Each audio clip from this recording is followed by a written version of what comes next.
Hello, everyone. My name is Bryce Kelly, and I'd like you to think about a moment many of us can relate to. Picture yourself pedaling on the trail at Phil's Trailhead on a clear Central Oregon morning. The air is cool, there's a smell of pine, and the single track winds ahead of you like an invitation. It feels effortless, almost natural that these trails exist for us to ride, run, and explore on. As someone who rides here often, I've come to appreciate not just the joy of the trails, but the unseen work that keeps this place welcoming and sustainable. But what we experience in those moments didn't simply appear on its own.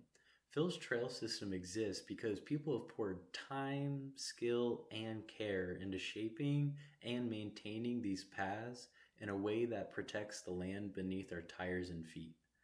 Today, I want to share how sustainable trail design and stewardship keeps Phil's thriving and how each of us can be a part of that story. Over the next few minutes, we'll look at what goes into building and maintaining sustainable trails, why this work matters for the ecosystem around us, and a few small ways we can all help protect the place we love. My hope is by the end, you'll see Phil's is not just a fun place to ride, but is a shared space we can all help and care for together. The moment that opened my eyes happened after one of our classic Central Oregon windstorms. You know the kind: pine needles everywhere, branches across the trail, dust pulled up in weird spots. I was pedaling toward Kent's trail when I came around a corner and saw a group of CODA volunteers spread out across the trail. CODA is Central Oregon Trail Association, by the way. They weren't doing glamorous work. They weren't building a new jump or carving a big berm. They were just clearing debris, smoothing the ruts, packing corners, and all the unexciting work, but the absolutely essential work that keeps a trail rideable. I stopped to thank them, and one volunteer casually mentioned that the short stretch they were on, maybe about 50 or 60 feet, had already taken them a few hours to repair.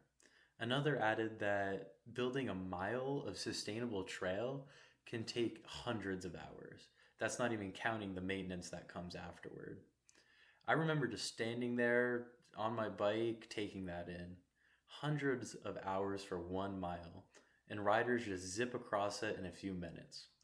One of the volunteers told me that stuck with me. He said, the best trail work is the kind nobody notices, and that really hit me. We only see trail work when something goes wrong. When the trail's perfect, we just ride through without a second thought. After that day, I started noticing things: the angle of the trail, the way the berms were shaped to support speed, the subtle dips designed to shed water, and I realized Phil's Trailhead isn't just a playground, it's a product of people's dedication and time. Next is sustainable trail design and how it protects the land. This second part of the story isn't about the design itself, because a sustainable trail isn't just a line scratched into the forest. It's something engineered to work with the nature instead of fighting it. Let me describe something you've probably seen before. Think of a trail that goes straight down a hill, no curves, no grade reversals, just a straight shot. It looks simple, and maybe it feels fun the first few rides, but the first time it rains, the entire trail becomes a channel for water. And water doesn't just sit politely on a trail, it picks up speed, gathers soil, and carves deep ruts. Suddenly, the trail is a trench. Riders avoid the trench. The trail widens, plants get trampled, and the habitat shrinks.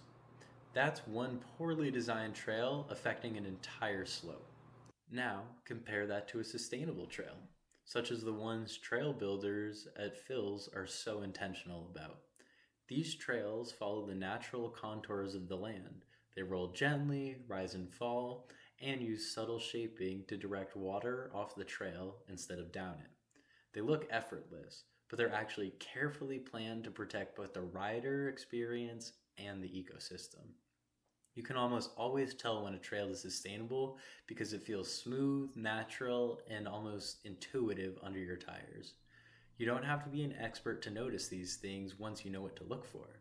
A well-built trail stays narrow, it keeps its shape even in heavy use, and it blends into the forest instead of cutting harshly across it. In a place like Bend, where our soil is dry and loose and heavily used, sustainable design isn't optional, it's essential.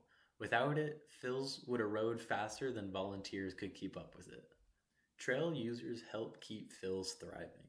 Here's the best part that surprised me once I understood it. Trail sustainability doesn't end with these builders and volunteers, it continues with every single person who uses the system. Our choices matter, sometimes more than we realize. I remember a ride a couple of springs ago. The trail looked dry, at least from the parking lot, but once I got a few miles in, the soil softened. My tires left tiny marks behind me, little ruts that I knew weren't supposed to be there. And on the way out, I saw fresh damage from other riders too. Widened corners, skid marks, and even deep footprints from hikers. Later, I passed a volunteer crew fixing those exact spots.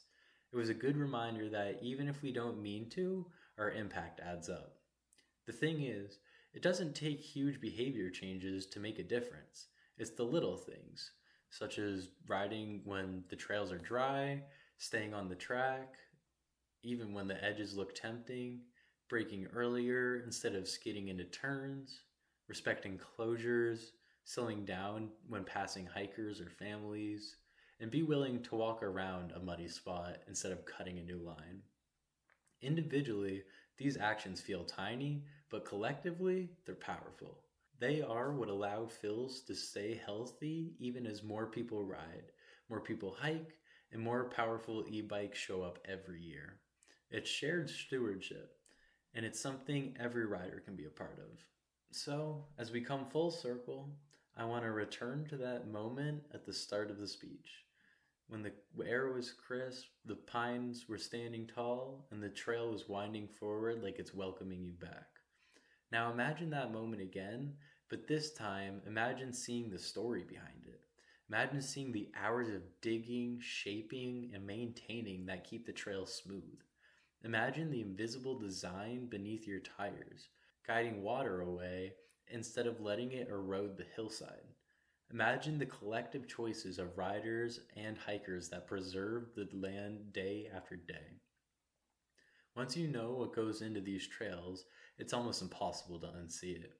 You start to notice details, small ones, subtle ones, that remind you this place is cared for, and that you're a part of that care.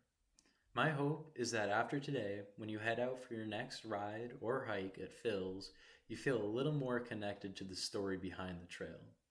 Maybe you notice the way the dirt is shaped. Maybe you slow down for a soft corner. Maybe you think about volunteering. You could even choose to ride a different day if the trail is too wet, or carve out a morning to join trail work and crew to see the process firsthand. None of us can do everything, but all of us can do something. Phil's Trailhead isn't just a popular place to ride, it's a community effort. It's a collaboration between people and land. And when we care for it together, we make sure it stays the beautiful, accessible, welcoming trail system that so many people depend on. Thank you for listening, and thank you for being part of the community that keeps Phil's alive.